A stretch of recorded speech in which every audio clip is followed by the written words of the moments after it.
Pirates vs. Ninja is a classic pairing, but what about genies versus pirates? The Shantae series has Shantae, the Half-Genie, face off against Risky Boots, the Queen of the Seven Seas. Shantae Half-Genie Hero was developed and published by Way4 Technologies on December 20th, 2016 for PS4, PS Vita, Wii U, Windows, and Xbox One. It was later released for the Switch on June 8th, 2017. The games in the Shantae series are Metroidvanias, which is a genre named after Metroid and Castlevania. Metroidvanias are action RPG platformers that require exploration and revisiting areas after acquiring new abilities or items. They are generally short enough to encourage replaying the games. Through your first playthrough, you gain knowledge of the game and its mechanics. With this, you can usually break the normal sequence of progression of the game and beat it faster. The Metroid series is known for giving a reward if you beat the game quick enough. It reveals that you've been playing a girl the whole time. Shantae keeps this tradition, having ending cards with characters and more revealing outfits if you beat it under a time limit. There's a lot that goes into making a good Metroidvania. Level design that rewards exploration, an interconnected world, interesting movement and combat, engaging NPCs, a well-written story, and a beautiful world to explore. Not all good Metroidvanias excel in all these, but they all do excel in at least one of these. Some of my favorite Metroidvanias are the Momodora series, Hollow Knight, Animal Well, Touhou Luna Nights, and Super Metroid. I played the first Shantae on the 3DS Virtual Console. I made it through the intro and couldn't make it to Watertown, so I quit playing. It reminded me of when my friend gave me his copy of Mega Man Zero, saying, "Check out how hard this game is." One of the things that adds to the difficulty of the game is, since it's a Game Boy Color game, it's a low resolution game and the Shantae sprite is so large. The Shantae being so large, it makes it hard to see where you're going, especially when the first area is full of blind jumps. I can't remember how I heard about it, but I backed the crowdfunding campaign for Shantae Half-Genie Hero. It seemed quite promising to me, and I was backing a lot of games around that time. Some of them turned out well, and others were each a disaster in their own way. Seeing all the updates for the game was getting me excited, so I got Risky's Revenge when it came out on the PC. It definitely felt like a big improvement from the first game. Then Shantae and the Pirate's Curse came out. It was fantastic. Instead of having to transform to have different movement options, Shantae would use her equipment. Instead of the usual exploration and fast travel, the world was broken up into different isles to travel to. With how much I enjoyed Pirate's Curse, my expectations were really high for Half-Genie Hero. One of my rewards for backing Half-Genie Hero was I got early access to the game. This version later became the demo. I had 4 levels to choose from. Each level was a section from the first few levels of the final game. I played through each of them. They were decent levels. It was early access, so I was hopeful for things to be better at launch. Later, as part of the reward for me backing the project, I got the Ultimate Edition. I didn't even load that version of the game up until several years later. The game opens with Scuttle Town under attack, and Shantae, as the genie protector, needs to protect the town. Hey, it's one of the areas from the early access. It's exactly the same as I remember. Oh, it's another early access area. After freeing the mermaids and killing a giant worm that followed me up a tower, nothing had really grabbed me, so I thought I'd come back to it later. Half-Genie Hero just hadn't kept my attention enough, so I forgot to return to it later. I play a lot of platformers: Mario, Mega Man, Metroid, Momodora, and many more. I played enough of them that it's hard for a mediocre one to keep my attention. Half-Genie Hero felt like it was one of the many mediocre platforms I've played before it. I wasn't able to figure out why that was until after I gave it a second chance. What makes Shantae stand out? Other than how one of my friends would answer, they make everything sexy. The story, the characters, the dialogue, everything about the game is about having fun. The games don't take themselves too seriously. In Risky's Revenge, Shantae has been caring for one of Sky's eggs, and she's been so negligent that the egg has spoiled.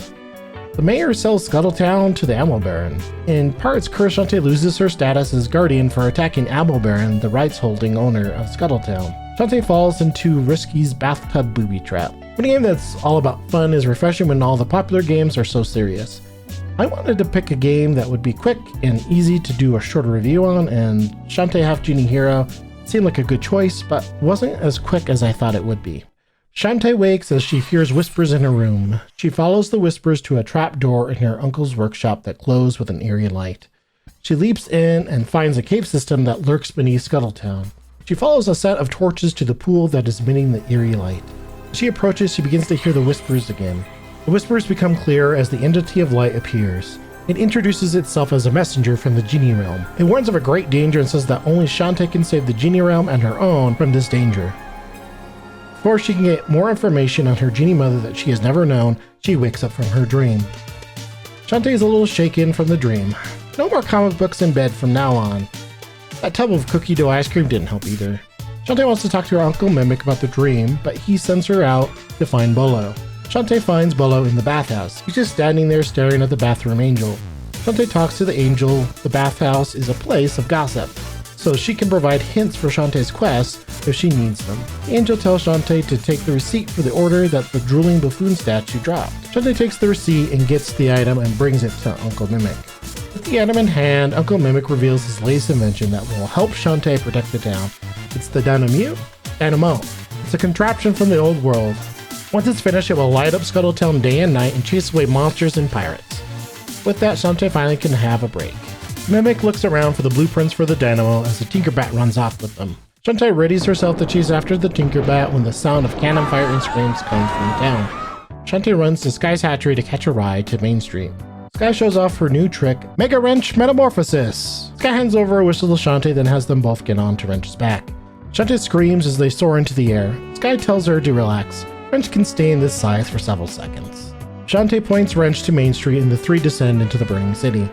Sky introduces the sub-screen to Shantae and tells her how to blow the whistle if she ever needs a ride. Shantae tells Sky to watch as she gives the pirates a taste of her silky split ends of justice. Sky sighs and tells Shantae to just go. Sky tells Shantae she won't let her down and kicks her off of Wrench. Shantae jumps and hair whips her way through the swarms of Tinkerbats to reach the burning Main Street. There, she climbs her way up and through the burning buildings to make it to the dock. There, she runs into Risky Boots and her new ship. Risky is back at her old tricks. Risky laughs as she holds up the blueprints for the Dynamo. With them, she can rule over all of Sequinland. Now step aside or suffer the might of my part omni, organic, partially titanic, ocean optional Tinker Slug. Shantae merely abbreviates it to Poop Toot. Considering it an insult, Risky commands her men to fire on Shantae. With the help of some explosive barrels, Shantae knocks out Poop Toot. With her new creation defeated, Risky hands back the blueprints with a laugh and jumps away. For the first time, Shantae actually beat Risky Boots in the intro stage. With Risky Boots defeated, a portal to the Genie World opens. Shantae enters and gains the ability to turn into a monkey. Shantae tells her uncle about the encounter and that Risky got away. Luke tries to console her, but the mayor barges in to tell Shantae that she is fired from being the guardian. Again. He's going to place the ad for a new Guardian Genie. There are lots of Half-Genies guarding towns, and one of them should be willing to transfer to a beach town. Free rent. Amazing ocean view. Negligible fish smell. Apply today. Shantae grumbles that she never got free rent. Shantae decides to help people around town while Mimic works on the Dynamo. Shantae wanders around the town for a bit until she finds a young girl who appears to be in distress. Shantae asks what's wrong, and the girl explains that all the maidens in her village have disappeared, and she's come looking for a guardian genie. Shantae agrees to help. The young girl hands over a map to her home in Mermaid Falls. Shantae heads over to Sky's hatchery and hands over the map. Sky warns Shantae about the dangerous mermaids that live there. The mayor barges in to introduce someone to Shantae. Holly Lingerbean, Half-Genie Hero for hire, Shantae's replacement. Her mom was a genie and her dad was a stage magician. She's more magical than any other Half-Genie. Shantae tries to explain that that's not how babies work, but the mayor cuts in that Holly stole his nose and removed her thumb right in front of him. After the other two leave, Shantae begins to express her anger, but Sky calms her down, reminding her of her current mission. With that, Sky and Wrench take Shantae to Mermaid Falls. Shantae tells Bolo that she doesn't need him. Bolo shakes his head. He is under Mimic's orders to help Shantae until the Dynamo is finished. Shantae explains to Bolo that they're at Mermaid Falls to look for the disappearing maidens, and that the mermaids are most likely to be the ones behind the disappearances. She's read that mermaids are beautiful and vain, and because the missing people are sweet, innocent, adorable maidens, it must be a jealousy thing. Bolo is worried that he might be next. Shantae tries to explain that maidens are ladies only. Bolo lashes out at this comment because Shantae has always left him out. She's the hero and he's the goof up.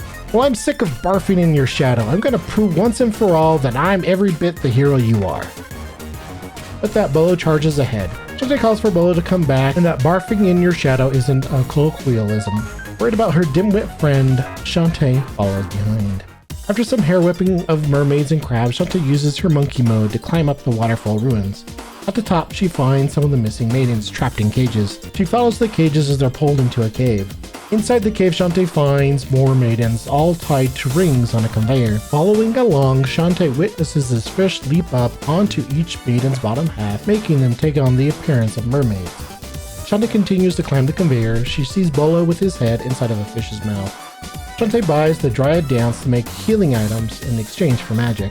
Shantae misses the maiden concussed on top of a barrel in the background while making her kneeling oranges.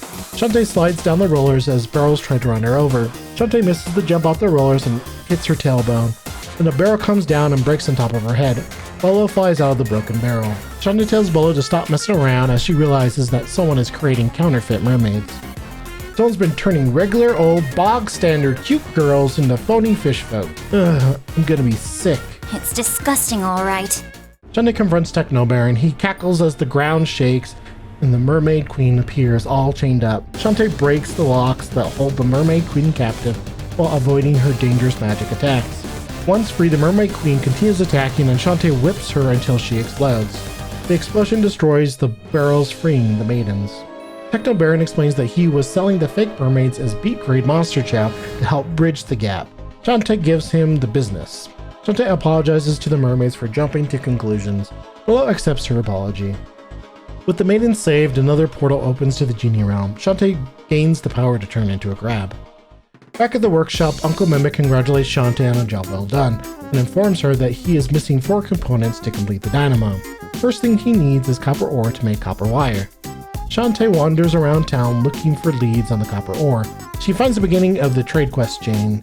She needs some candy to get some seeds and some seeds to get something from a bird. There's a chef she saw earlier in Main Street that might have some candy. Before heading out again, Shantae buys some cream and shampoo for her hair. Shantae calls for Wrench and heads back to Main Street. The chef cannot renew the health permit for her restaurant with its current pirate infestation. After clearing out the pirate infestation, the chef gives Shantae a caramel that is made for dogs.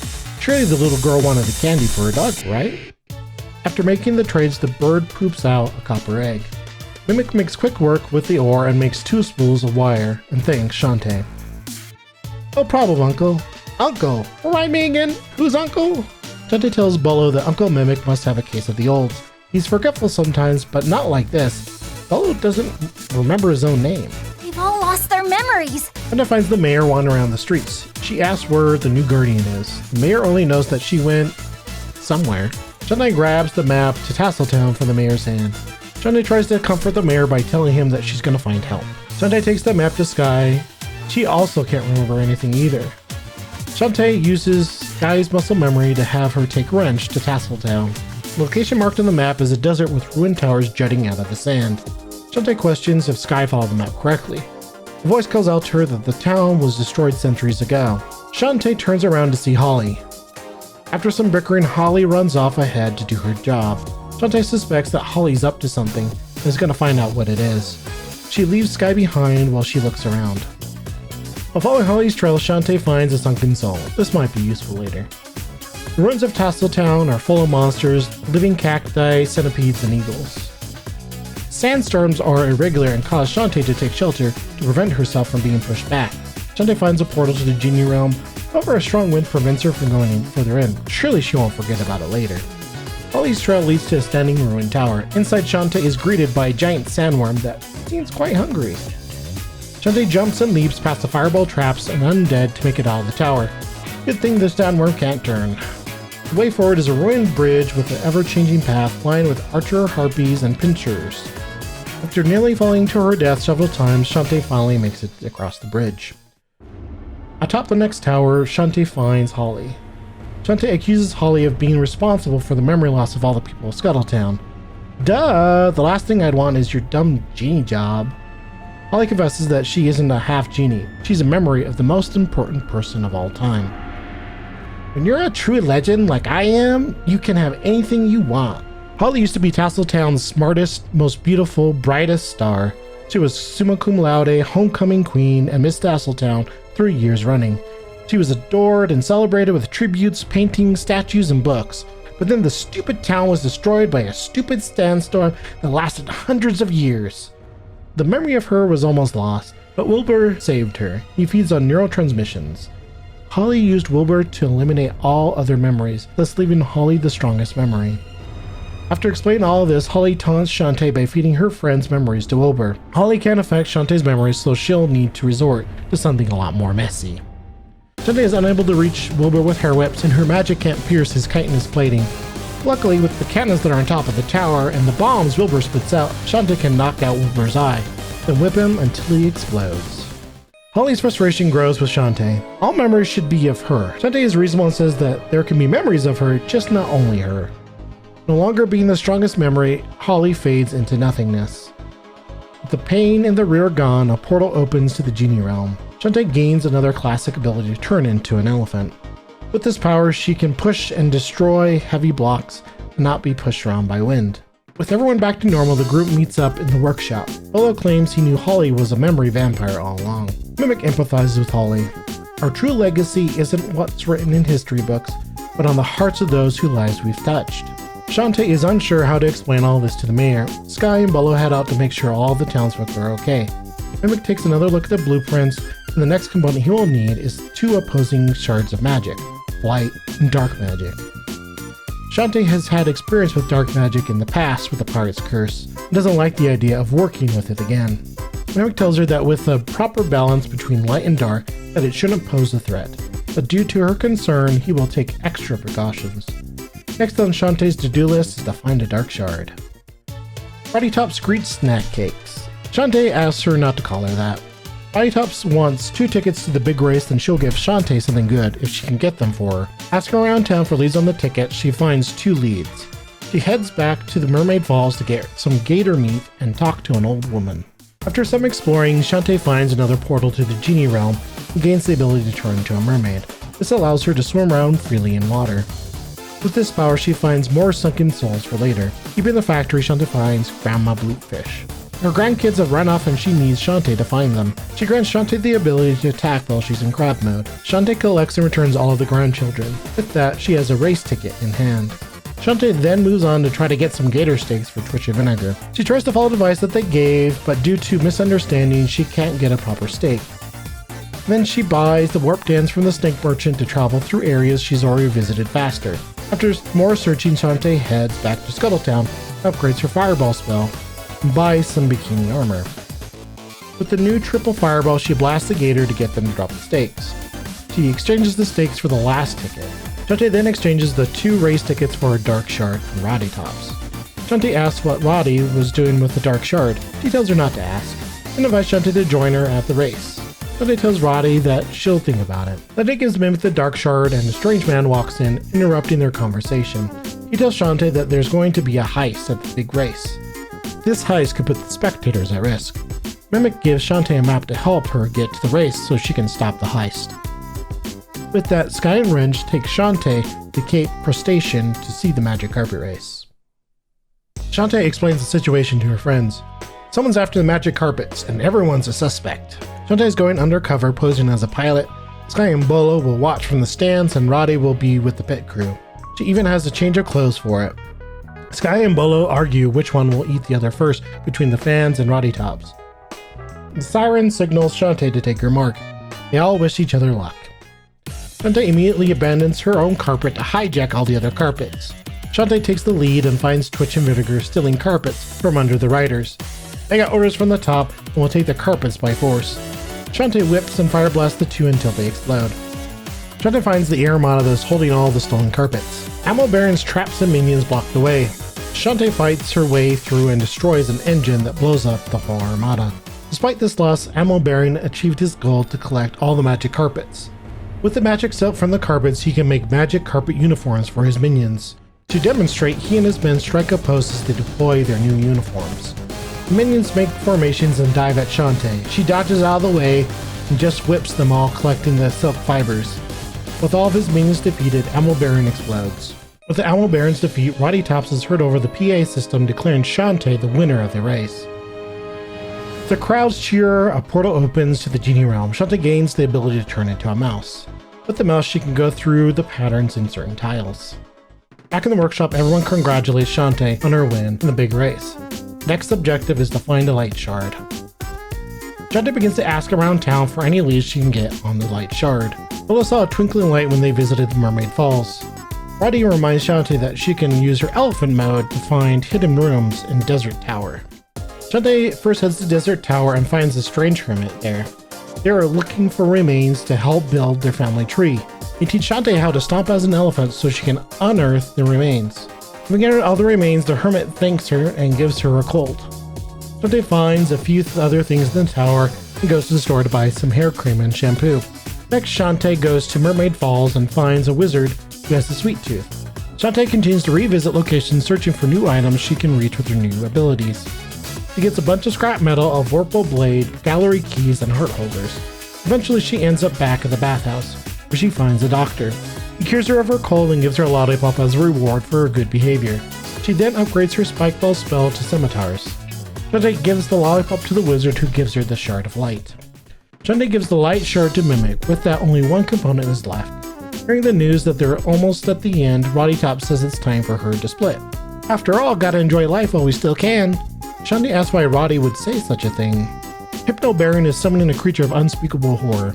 She wants to squeeze in as much fun as possible before the beast destroys the world. She gives Shantae a map to Hypno Baron's mansion in case she wants to join her.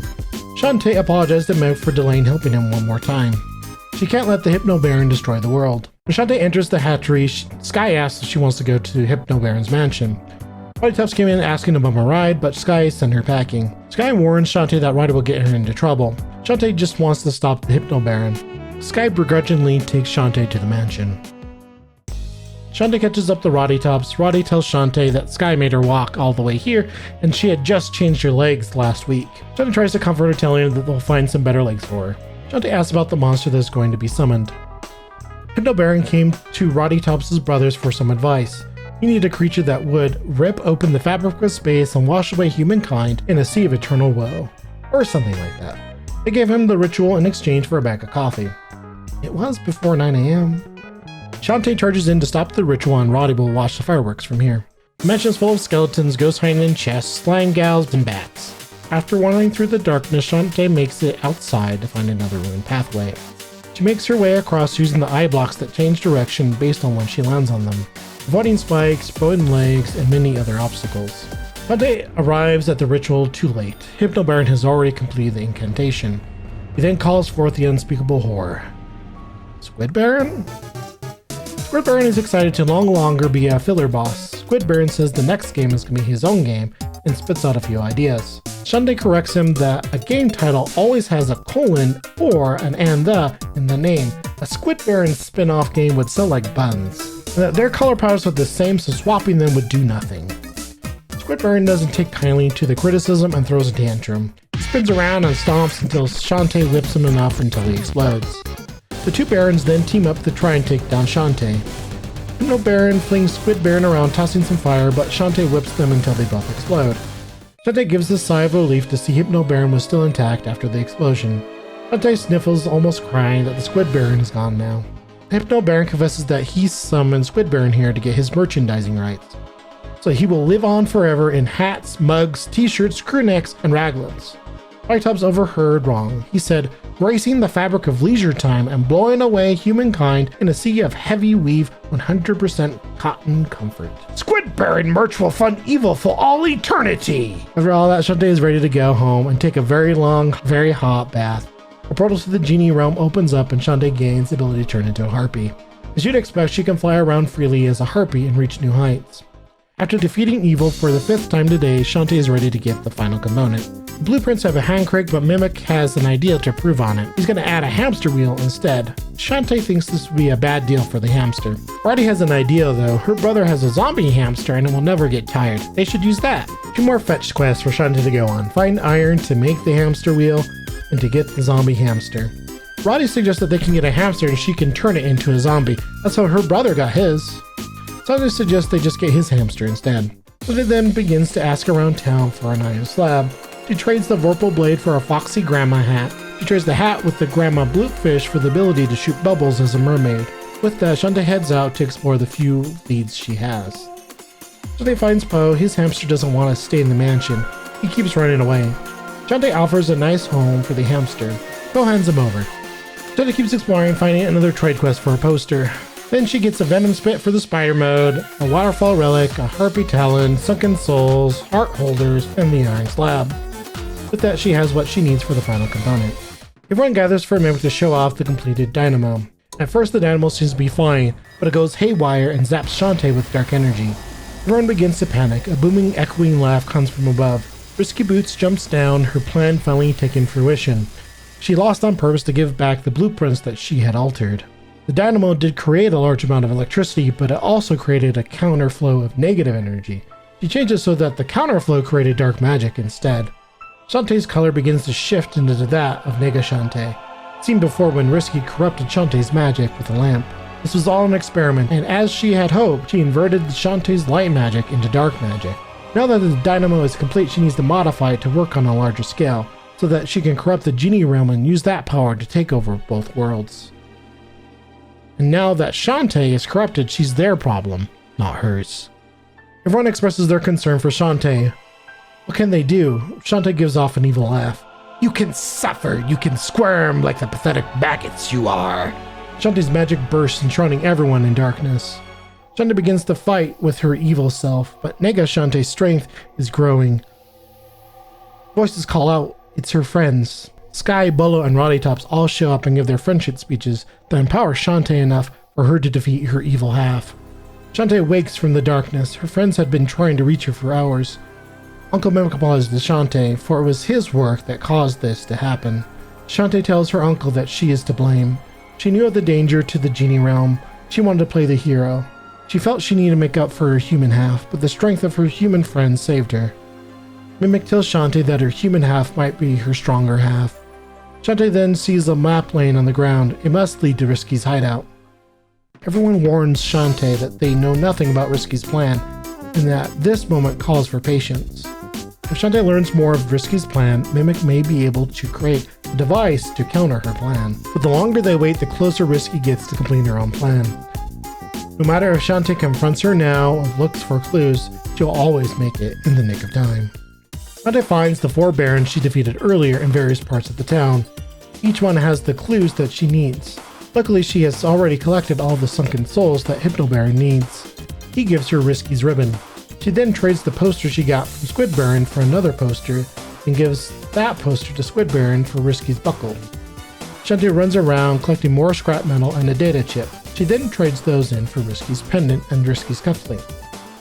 With that, all 4 clues Mimic needed have been collected. With these clues, Mimic creates a magic polarizer. It should, in theory, cancel out the inversion process and redirect it. If the Dynamo is used on Shantae again, she can reverse the process. With that, Shantae heads to the location marked on the map. It's a large volcano with no obvious entrance. She finds an underwater passageway and blasts her way in. The inside is a set of elaborate traps and enemies that the Tinkerbats have set up. Shantae uses all of her abilities she has to jump around, fly, and whip her way through. Risky welcomes Shantae because she's right on schedule. Risky brags about how the Tinkerbats are empowering the Dynamo. She won't allow Shantae to get in the way. Shantae whips Risky while her scimitar slashes through her. Shantae is far too prepared for Risky to be a threat. Risky explodes. But Shantae's victory is too late. The Tinkerbats have finished the upgrade. The fighting platform rises up to reveal the Tinkerbrain, the new and improved Dynamo. Shantae dodges its attacks and whips it until it explodes. However, she was too slow and the Genie realm is now corrupted. Shantae is sucked into the Genie realm. She uses the corrupted magic of the genies to create a rift that destroys the Genie realm. With the Tinker Brain and the Genie realm destroyed, the volcano has become unstable and is about to erupt. Shantae grabs the zombie hamster and finds a chute to slide out. The lava closes on her tail, and just before it touches her, Sky flies down on Wrench and snatches up Shantae. Bolo and Roddy meet Shantae and Sky at the lighthouse. Shantae has saved Sequinland from evil once again. The mayor shows up and asks Shantae to take her job back as Guardian Genie. The mayor leaves and Uncle Mimic shows up. Mimic expresses his pride in the job well done by the friends. Bolo is proud of the work they've done and is going to start a dojo. Roddy's going to help her brothers, then start up a zombie caravan again. Sky leaves to take care of her birds. Shantae explains to her uncle what happened in Risky's hideout. Mimic consoles her. She did what she had to. The light entity from earlier shows up to express the gratitude for the genies. The magic polarizer worked and saved the Genie realm. The entity tells Shantae how much her mother loves her, and she will never be alone. With that, they all bid each other farewell. Mimic goes to build a design he has found, something called a bicycle. Shantae calls for him to wait up. I didn't feel good about my experience with Shantae Half-Genie Hero. I was really frustrated with it. Part of it was getting tired of seeing the same few levels over and over again for all the items. Another was missing the spider transformation that was in the room that I thought I already cleared out. I didn't find it until I looked it up later and felt real dumb. I needed it to get the data chip that gave the ending that changed the last 20 seconds of the game. But this made me wonder if Pirate's Curse was as good as I remembered. It was refreshing to not have to transform for movement options and to be able to combine them all together. I did realize that some things I dislike in Half-Genie Hero were also in Pirate's Curse, revisiting areas and frustrating enemy placements. Revisiting areas is the common thing in Metroidvanias. You go back with new abilities to reach places you weren't able to reach before. In worlds that are more interconnected, you usually re-enter an area from a different way or direction, so the area doesn't feel as repetitive. In Half-Genie Hero and Pirate's Curse, you always traverse the areas the same way, since you arrive on your boat or on Wrench. It's common to have some enemies that are meant to get in your way, but Shantae has so few skills and her magic does so little damage to enemies, it's hard to clear them out while moving fast. Half-Genie Hero's first few levels are full of vertical sections that make you wait. And since you revisit them so often, you get to wait a lot. There's also something that the first 3 games in the series has that Half-Genie Hero doesn't. That's dungeons. Dungeons are a great way to break up the regular exploration with some boss fights and some puzzle solving. As I reflected on my experience and continued to do research, the more I began to appreciate Half-Genie Hero. It really did have some good moments in it, like the counterfeit mermaids and the uniforms for Magic Carpets. With the Ultimate Edition, or as additional DLC, Half-Genie Hero has alternate modes. Part Queen's Quest. See the other side of the main story from Risky's point of view. Friends to the End. Switch between Shantae's 3 friends as they try to save her from Nega Shantae. Jammies mode. Shantae is having a slumber party and needs to invite her friends. Officer mode. Capture the space hooligans. Beach mode. Shantae is ready for the beach, but be careful, the sun is hot. Keep applying sunscreen or you'll get burned. Ninja mode. Shantae puts on her ninja costume and uses ninjutsu. All the alternate modes use the same levels for the main story, but with a few alterations to make it possible to navigate with their different abilities. My favorite was Pirate Queen's Quest. You play all of the levels except the last in any order. After being leveled, you gain a new ability. You can also find some dark magic, which allows you to upgrade different abilities. It builds up really well to the last level. Now I feel better about my experience with Half-Genie Hero. However, I wouldn't recommend it to anyone. Pirate's Curse and Risky's Revenge are much better experiences if someone wants the Shantae experience. For Metroidvanias, I'd recommend Hollow Knight and Animal Well. For Metroidvanias with cute girls, I'd recommend Momodora Reverie Under the Moonlight and Rabby Dibby. As I continue to do this, I've begun to realize how much I grow to appreciate each game the more I learn about them. There are so many things you can easily miss the first time through a game. Taking time after to think about the experience can bring a better understanding of not only the game, but yourself as well. Every game deserves a second chance.